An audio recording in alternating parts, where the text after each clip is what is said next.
Hello good morning student. आज हम class 8 को मैथ कराने जा रहे हैं। आपका चैप्टर 1 समाप्त हो गया था। चैप्टर 1 में आपका कौन सा चैप्टर था? रेशनल नंबर, जो हम समाप्त कर दिए।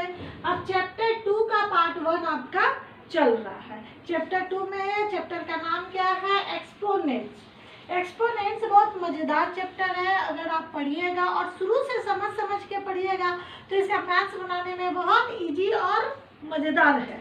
ठीक है, let us recall that for positive integer a and n we है। अगर किसी भी पावर का, मान लेते कोई भी निगेटिव का पावर अगर इवन हो, इवन, तो आंसर वो पॉजिटिव में आता है।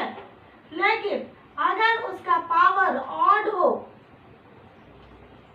तो आंसर निगेटिव में ही आता है।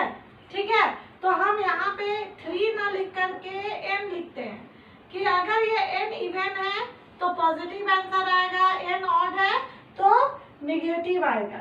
ठीक है, जैसे देखिए एग्जाम्पल में बता रहे हैं कि -2 का पावर 4 है, तो यहाँ देखिए क्या है, ये 4 मतलब इवन या ऑड? इवन। तो इसका आंसर देखिए आप -2 इंटू -2 इंटू -2 इंटू -2। चूंकि आपके ये छोटा नंबर है इसलिए आप 4 बार लिख दिया, और यहाँ पे ये 20 रहता तब आप क्या करते? आंसर नेगेटिव में आता कि पॉजिटिव में, कैसे जानते?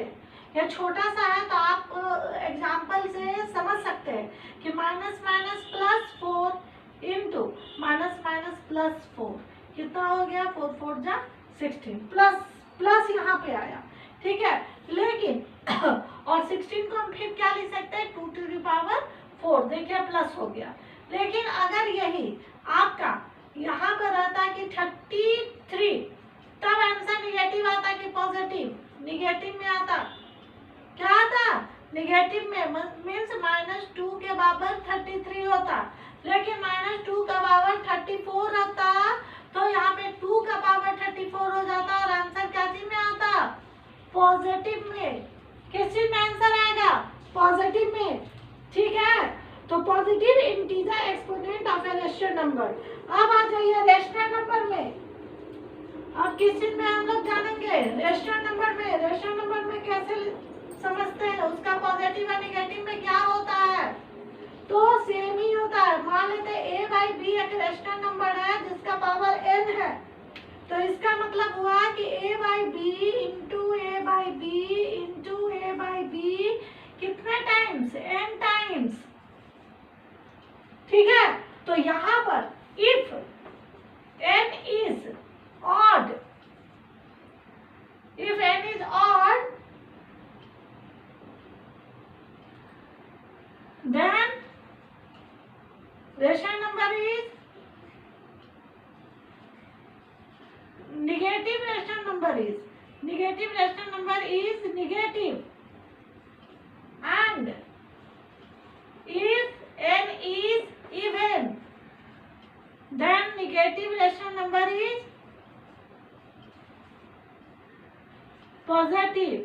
पॉजिटिव होगा। जैसे देखिए -a/b का पावर 2 रहे तो ये हो जाएगा a/b का पावर 2, 2 नहीं बोलेंगे, स्क्वायर बोलेंगे।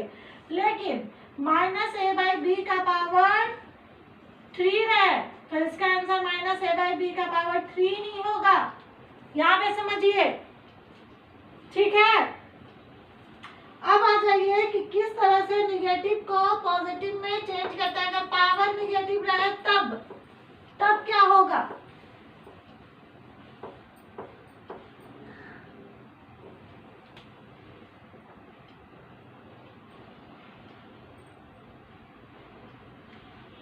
जैसे अभी जो बताए थे उसी में आपको बताते हैं। जैसे 3 बाई आपके एग्जाम्पल में दिया हुआ है 3/5 का पावर 3, तो क्या होगा? 3/5 इंटू 3/5 इंटू 3/5, 3 3 जा 9, 9 3 जा 27, और ये क्या होगा? 125। उसी तरह आपको -3/4 का पावर 4 है, ध्यान दीजिए।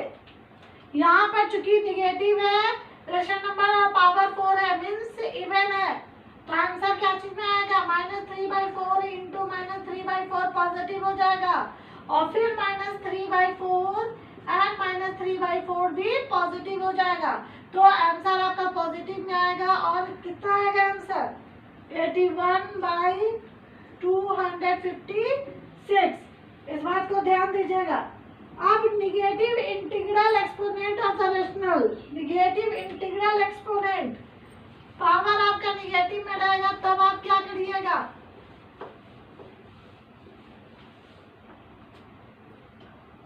अब है negative integral exponent of a rational number. मान लेते हैं लेट अस a/b का पावर -n, तब हम क्या करेंगे, ये कुछ नहीं होता, इसका रेशनल नंबर जो है ये चेंज हो जाता, पलट जाता, मीन्स b/a, और पावर पॉजिटिव हो जाता है। इस बात को ध्यान दीजिएगा। जैसे 3/4 है, पावर -5 है, तो ये हो जाएगा 4/3 का पावर 5। अब इसको तोड़ना होगा आपको आगे। तो जो पावर है अगर वो निगेटिव है तो रेशनल नंबर को अगर हम पलट देते हैं तो पावर मेरा किस चीज में आ जाता है, पॉजिटिव में। ठीक है, जैसे आप देखिए 4 का पावर 6 है, क्यों आता है ये आगे धीरे धीरे समझिएगा। 4 का पावर -6 है, तो इसके नीचे मेरा क्या है 1, इसको भी 4/1 का पावर -6 कर सकते हैं, तो इसका क्या हो जाएगा 1/4 का पावर पावर 6। इसको फिर हम कैसे लिख सकते हैं 1/4 का पावर 6, मतलब ये ध्यान दीजिए कि 4 का पावर -6 जो है वो 1/4 का पावर 6 में बदल गया। समझ में आया ना। अब एक और चीज है कि किसी भी रेशनल नंबर का a/b, किसी भी रेशनल नंबर का पावर 0 है तो आंसर क्या आता है 1। ये डिफिनिट है, किसी भी रेशनल नंबर का पावर 0 है तो आंसर 1 होगा। तो अब आ जाइए एग्जाम्पल हम लोग डील करते हैं।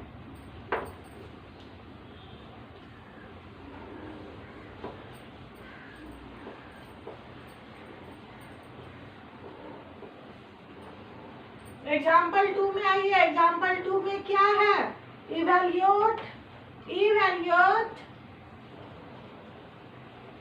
1 2/3 का पावर -3। अभी हम आपको क्या बताए थे कि रेशनल नंबर जो है वो फ्रैक्शन जो है वो चेंज पलट जाता है, 3/2 का पावर क्या होगा 3 पॉजिटिव हो जाता है, 3 × 3 × 3/2 × 2 × 2, 3 3 जा 9, 9 3 जा 27/8।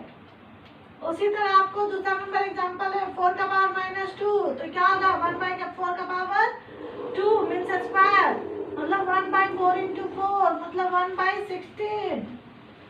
3 में आ जाइए 1/6 का पावर -2 मीन्स क्या होगा, ये देखिए ये पलट जाएगा, 6 का पावर क्या आ जाएगा 2, 6 × 6 36। 4 में आइए 2/3 का पावर 0, अभी बताए थे a/b का पावर 0 है तो उसका आंसर 1 होता है। तो कोई भी नंबर हो अगर पावर 0 है तो आंसर क्या आएगा 1। ये कुछ फॉर्मूला है आपका दिया हुआ है, उस फॉर्मूला को एक बार आप लोग को रिमाइंड करवा देते हैं, जिसके बाद आपको एग्जाम्पल बनाना आपका होमवर्क रहेगा। ठीक है ना। तो चलिए कुछ फॉर्मूला है जो आप पिछले क्लास में प्रीवियस क्लास में पढ़े होंगे। लॉज ऑफ एक्सपोनेंट क्या है, laws of exponents. First a/b का पावर m है और a/b का पावर n है, मीन्स बेस आपका सेम है, बेस सेम है पावर अलग है, तब क्या होगा पावर ऐड हो जाता है, a/b ही रहता है, m + n हो जाता है, पहला लॉ। दूसरा अगर ये मल्टीप्लाई था और अगर ये डिवाइड रहे और सेम है कि a/b का पावर m / a/b का पावर n, तब क्या होगा तब a बाई बी का पावर m माइनस n होगा। अब आइए थर्ड, अगर a बाई बी का पावर m के पावर n रहे, पावर m के पावर n, तो पावर में क्या हो जाता है, मल्टीप्लाई हो जाता है। क्या हो जाएगा, a बाई बी का पावर m इंटू n। ठीक है, 4 में आ जाइए। 4 में लिखा हुआ है a बाई बी है इंटू c बाई d है, उसका पावर n है, तो इसको हम अलग अलग करेंगे। कैसे करेंगे, a बाई बी का power n into c by d का पावर n। ठीक है, अब आ जाइए जो अभी आपको हम सॉल्व करके दिखाए थे, लॉज ऑफ एक्सपोनेंट में फिफ्थ नंबर आपका है जो अभी हम सॉल्व किए थे पहले, कि a बाई बी का पावर माइनस रहे तो b बाई a हो जाता है और पावर पॉजिटिव हो जाता है। और 6th नंबर में भी आपको अभी सॉल्व किए, a बाई बी का पावर 0 है तो आंसर क्या हो जाता है, 1 हो जाता है। ये टोटल लॉज आपको हम एक्सप्लेन कर दिए हैं, लेकिन इसको प्रूफ करने के लिए आपको इसका एग्जाम्पल बनाना पड़ेगा। इसमें आपका 10 एग्जाम्पल है, आप 10 एग्जाम्पल को बनाइए। हम इसी एग्जाम्पल को फिर से हम कल रिपीट करेंगे नेक्स्ट क्लास में। आज आपको लॉस तक ले जा रहे हैं, नेक्स्ट क्लास में सॉल्व एग्जाम्पल को रिपीट करेंगे। लेकिन मेरा पूरा आपको सलाह यही है कि पहले आप लोग एग्जाम्पल को बनाइए इस लॉस पे, ठीक है, ताकि आप पुटअप करना सीखे कि किस जगह पे कौन सा नियम हम लगा सके। ठीक है ना, have a nice day, good bye.